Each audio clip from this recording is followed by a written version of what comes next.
In terms of economy, South Korea is actually one of the world's largest. It's the 12th largest economy in the world when you look at it in terms of GDP. Is one of the largest Asian economies behind China and Japan. Um, when you look at it in relation to its neighbors, it follows a disturbing trend, at least the United States, of an undervalued currency, their currency being the won, um, severely undervalued to get an advantage in trade to boost their exports. One of the largest shipbuilding exports in the world, one of the largest chip manufacturers in the world. Um, this undervaluing of their currency really helps drive home the fact and really solidifies them as one of the top exporters of those two products. Uh, South Korea is part of the G20 economy. It's actually known as the Next 11, which is a group of countries that's always changing. Other countries involved in this Next 11 are Turkey and Mexico and Egypt, Indonesia, those sort of countries that are not quite what you would consider first world, like Japan and Russia and France and the United States, but on the cusp, on the borderline. Historically, South Korea has maintained a rather low bond rating, and this is actually due to their belligerent neighbors, North Korea, the constant state of war and constant belligerence that they impose on South Korea, like the shelling of their islands or the sinking of the submarine that happened a few years ago, continue to put some minor doubt into the safety and validity of South Korean bonds.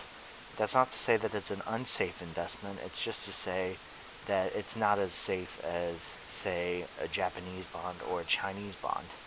These two countries are actually still technically at war.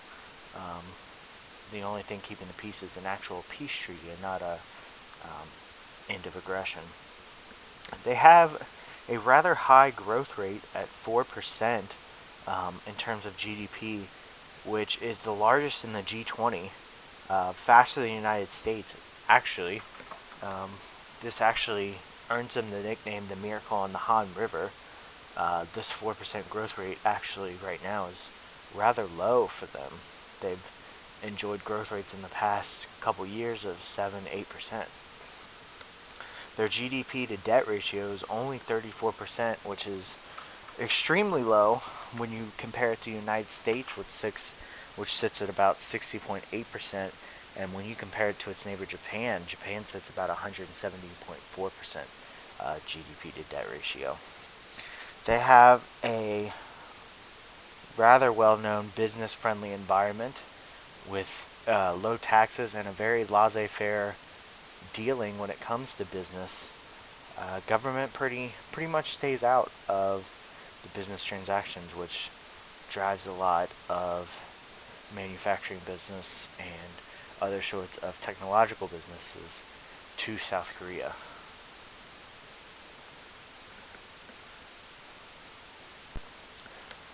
When it comes to South Korea, there are a general number of investment risks. It's rather regarded to as a third world country in terms of investment, which is shocking to those that invest in it because it has a lot of the first world returns and types of gatherings that you would see in places like its neighbor Japan.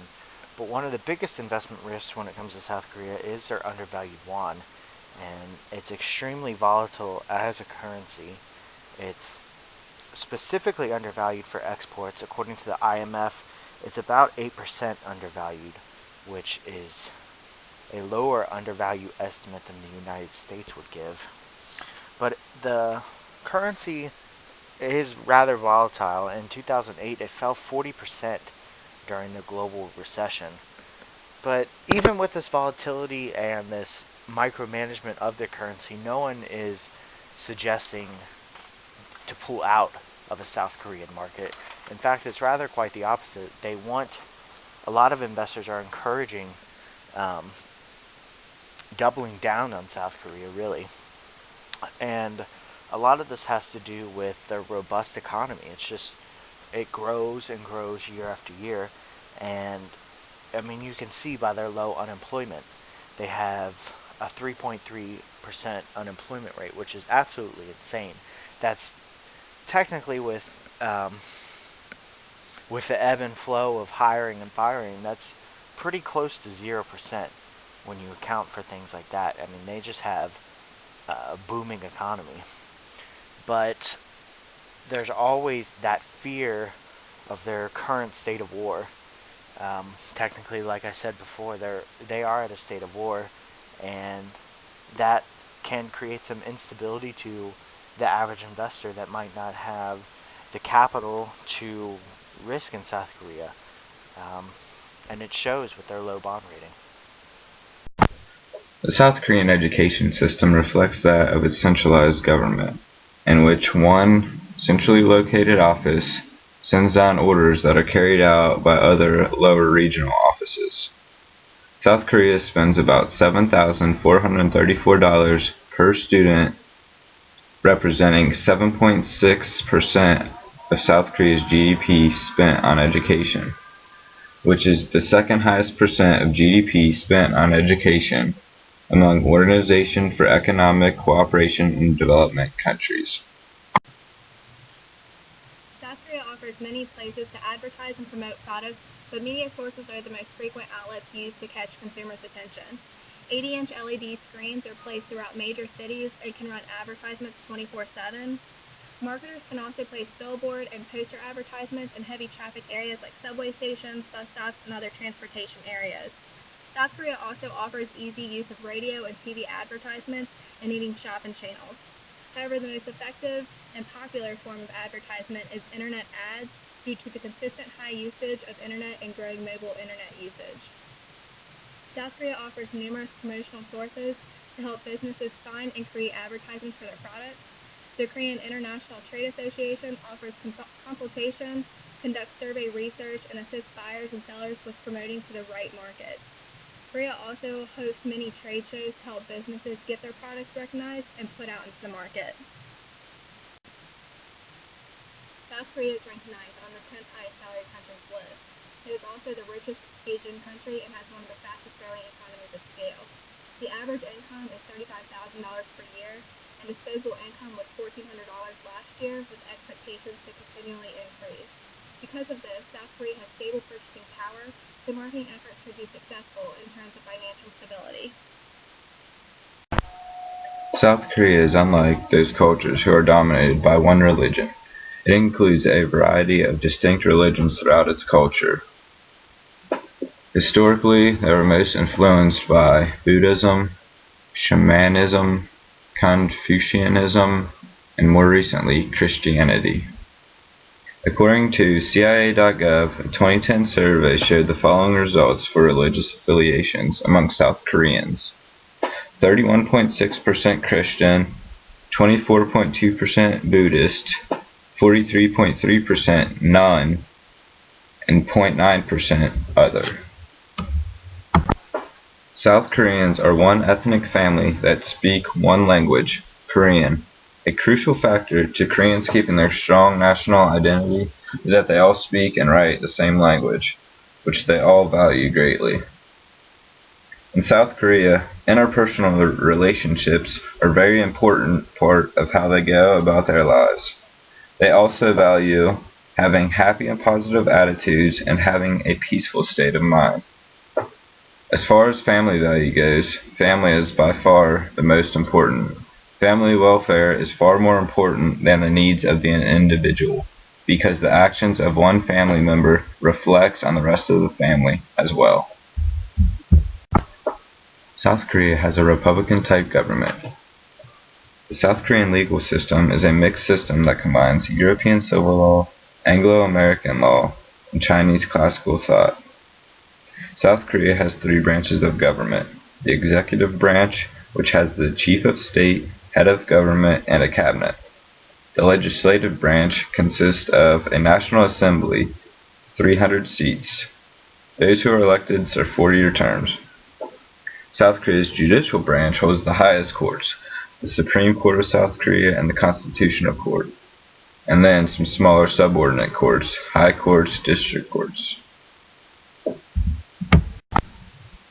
South Korea has been growing in the science and technology field steadily since the 1980s. From 1980 to 2000, technology investment per GDP soared from 0.84% to 2.68%.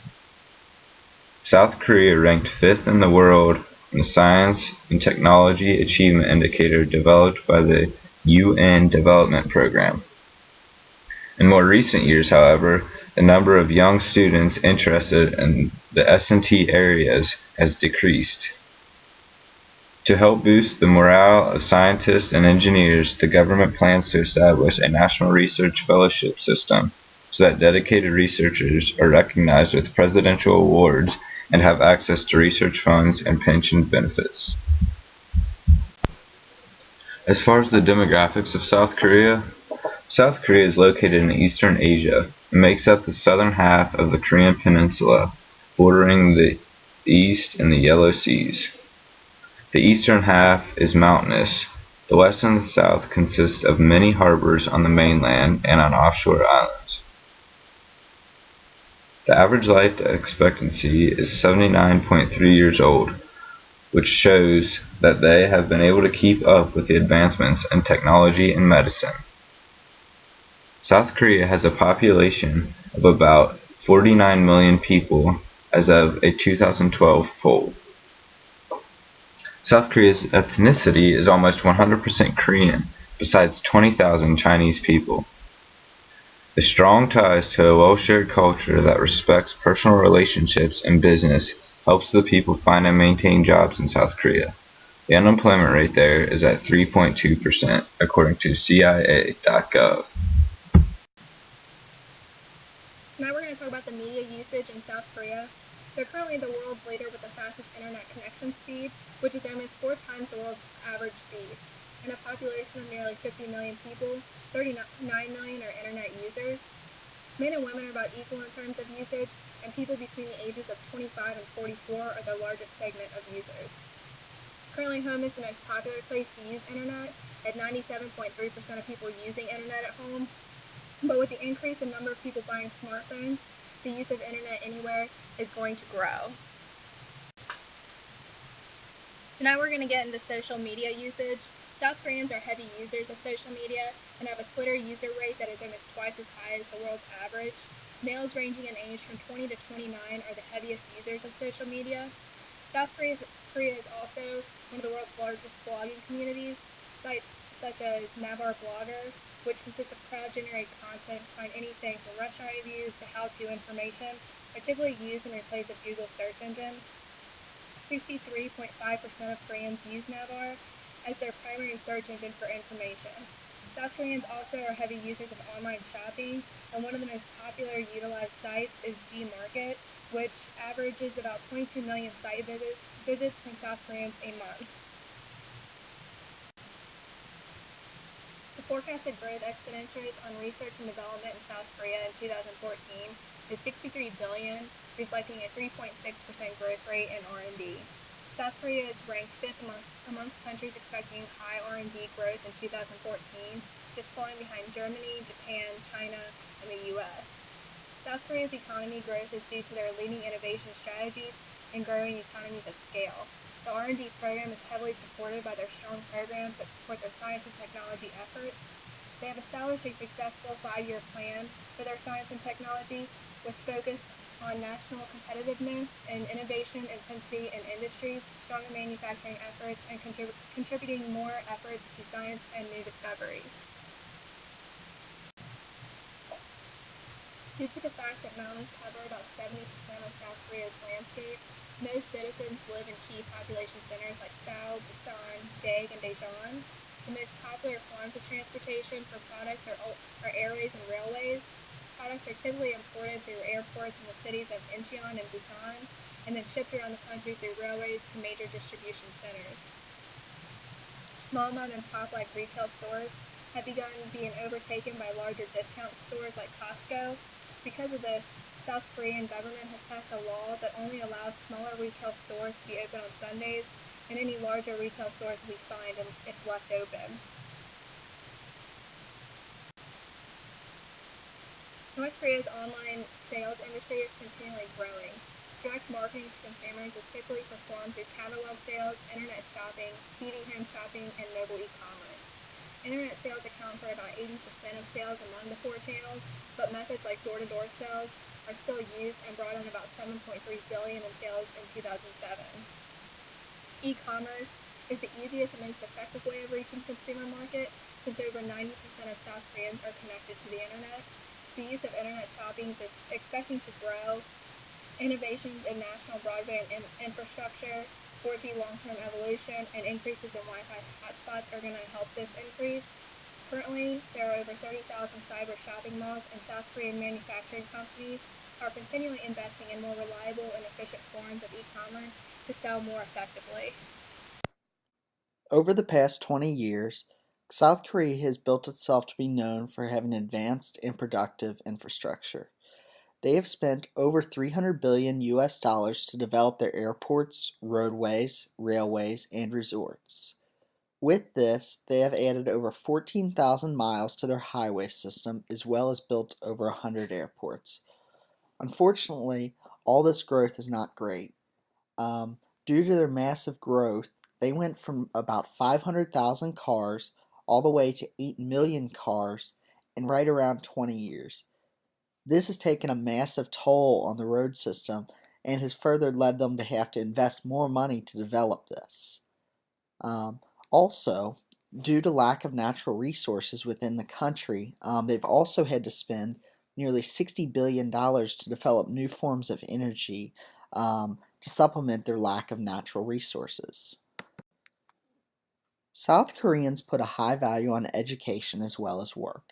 A 2010 study ran by Harvard University showed that South Korea had the second largest increase in hours worked in manufacturing in Asia, second only to Taiwan. The South Korean people actually had an interesting theory on how to boost their skilled labor force. They did this by having many skilled workers work fewer hours rather than few workers work a lot of hours. Even though manufacturing is growing and the economy is growing quickly within Korea, they will have a few problems in the near future. South Korea has an extremely low birth rate and a high elderly rate. Studies showed that by the year 2050, 7 out of 10 people of working age will be over 65. This will lead to a large amount of problems due to not enough labor to support the elderly. Up until the Korean War, almost all production within Korea was in the north. Since then, almost all of manufacturing has moved to the south. Manufacturing now accounts for 41% of all production within South Korea. This high number is mainly due to the fact that South Korea is low in natural resources. Seeing that almost all of their production involves trade, South Korea must maintain low tariff rates around 8.7% in order to succeed. Another reason why business is typically doing well within South Korea is that the government encourages as a competitive market that requires little to no startup cost. This, as well as low tariff rates, combine for what some believe is one of the fastest growing economies in the world.